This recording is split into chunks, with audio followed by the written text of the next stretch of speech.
সকাল থেকে দেখছি মা কিছু না খেয়ে কাজ করছে। মাকে তো এখন বাড়িতে দেখতেই পাচ্ছি না, কোথায় যে গেল?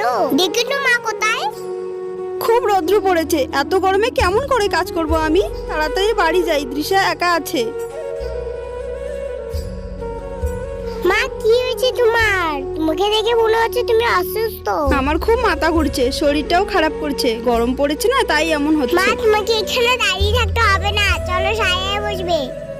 এখানে বসো মা। মা আমি দেখেছি কালকে থেকে তুমি উপোস আছো, সকাল থেকে কিছু না খেয়ে শুধু কাজ করেই যাচ্ছ। তুমি এখানে দাঁড়াও, আমি আসছি।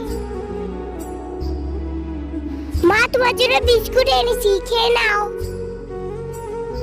মা তুমি বাড়িতে গিয়ে এখন রেস্ট নিবে, আর কোনো কাজ করবে না তুমি।